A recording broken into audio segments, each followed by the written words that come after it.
আজ আমি রান্না করে নেব দারুণ মজার একটি রান্না, একেবারে ইউনিকভাবে গরুর মাংস।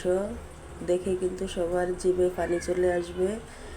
সবাই কেমন আছেন? আসসালামু আলাইকুম। আমি চলে আসছি রান্নাঘরে। চুলায় একটি হাঁড়ি বসিয়ে দিলাম, দিয়ে এরপরে কিন্তু এখানে হাফ কেজি পানি দিয়ে দিচ্ছি।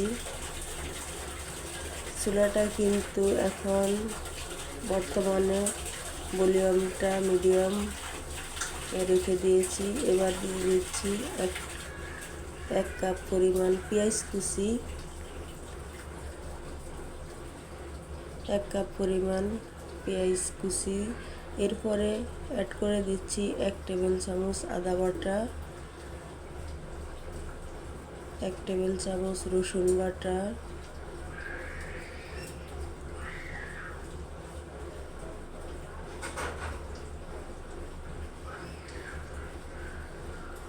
এই রান্নাটা কিন্তু একেবারেই সহজ। এবার আমি এগুলাকে কিছুক্ষণ নেড়ে চেড়ে অ্যাড করে দিচ্ছি।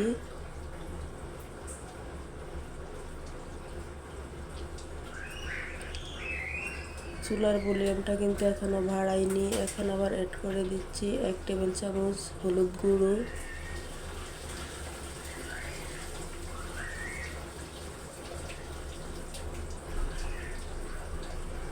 1 টেবিল চামচ মরিচ গুঁড়ো,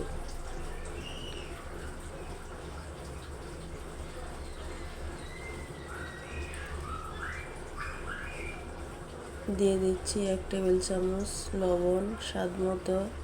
যে যেমন লবণটা খেতে পছন্দ করেন ঠিক ওরকমই দিবেন। আমরা লবণ কিন্তু কেউ একটু বেশি খাই পরিমাণে, কেউ একটু কম খাই। এবার অ্যাড করে দিচ্ছি 1 টেবিল চামচ গরম মশলার গুঁড়ো, দিয়ে এগুলাকে ভালো করে নেড়ে চেড়ে অ্যাড করে দিচ্ছি। চুলার ভলিউমটাও একটু বাড়িয়ে দিয়েছি।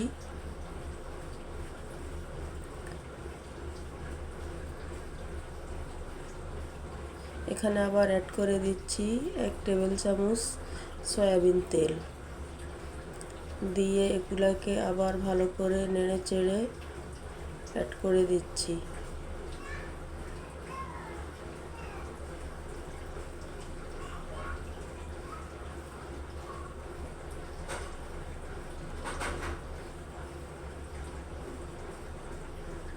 এবার দিয়ে দিচ্ছি দারচিনি, 2 থেকে 3 টুকরো দারচিনি।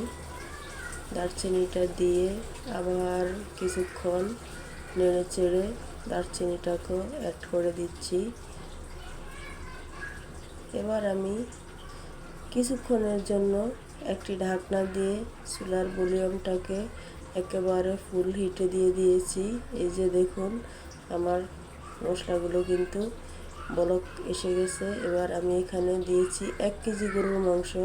গরুর মাংসটাকে একেবারে মিডিয়াম পিস করে নিছি। এখানে আমি কিন্তু গরুর মাংসের সাথে হাড্ডি, চর্বি, মাংস তিনোটাই কিন্তু একসাথে নিয়েছি। এবার কিছুক্ষণ নাড়াচাড়া দিয়ে আবার একটি ঢাকনা দিয়ে দিচ্ছি কিছুক্ষণের জন্য। 2-1 মিনিট পরে আবার চলে আসলাম নাড়াচাড়া দিয়ে দিতে।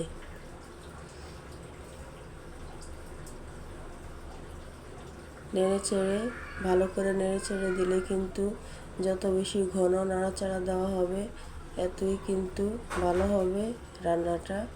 তাই কিন্তু নেড়ে চেড়ে দিচ্ছি। নাড়া শেষ। এবার আবার 2-1 মিনিটের জন্য ঢাকনাটা দিয়ে দিচ্ছি। এবার কিন্তু চুলার ভলিউমটা একেবারে কমিয়ে দেব, একেবারে লো হিট, যাতে মাংসটা ভালো করে সিদ্ধ হয়ে যায় আর পেঁয়াজটাও ভালো করে সিদ্ধ হয়ে যায়। ঝোলটা যেন না শুকিয়ে যায়। ঝোলটা যদি শুকিয়ে যায় তাহলে কিন্তু মাংসটাও সিদ্ধ হবে না, কোনো মশলাও সিদ্ধ হবে না। চুলার ভলিউমটা কিন্তু আপনার একেবারে মোমের মতো করে রেখে দিতে হবে। এই যে দেখুন আমার ঝোলটা কীরকমভাবে ফুটছে, ঠিক ওরকমভাবেই চুলার ভলিউমটাকে কিন্তু রাখতে হবে। এবার আমি আবার একটু ঢাকনা দিয়ে এই যে দেখুন আবার একটু নাড়াচাড়া দিতে আসছি। এবার একটু কিন্তু ঝোলটা প্রায় শুকিয়ে আসতেছে। মশলা গরুর মাংসটাও ভালো করে সিদ্ধ কিন্তু এখনও ভালো করে হয়নি, একটু একটু করে সিদ্ধ হতে যাচ্ছে আর ঝোলটাও একটু একটু করে শুকাতে যাচ্ছে। আপনাকে খেয়াল রাখতে হবে যেন নিচে দিয়ে পুড়ে না যায়, ঝোলটা অনেক দ্রুত শুকিয়ে না যায়, তাহলে কিন্তু মাংসটা কাঁচা থেকে যাবে, মশলাগুলো সব কাঁচা থেকে যাবে। আপনাকে আবার নতুন করে পানি অ্যাড করতে হবে। এই যে আমার মাংসটা পুরো বুনা বুনা হয়ে গিয়েছে, আমি নামিয়ে ফেলেছি। এবার আমি বাগার দিতে চলে আসলাম। একটি প্যান বসিয়ে পেঁয়াজ কুচি দিয়ে দিলাম, এক কাপ পরিমাণ সয়াবিন তেল দিয়ে দিলাম 4 টেবিল চামচ, দিয়ে চুলার ভলিউমটা মিডিয়াম আঁচে রেখে বসিয়ে দিচ্ছি। এবার এগুলাকে আমি বাদামি কালারের মতো হয়ে আসা এমনভাবে ভেজে নিব। বাদামি কালারটা হয়ে আসলেই কিন্তু ভাজাটা শেষ হয়ে যাবে। বাদামি কালারটা হয়ে আসছে, এখন আমি এখানে অ্যাড করে দিচ্ছি 1 টেবিল চামচ রসুন বাটা।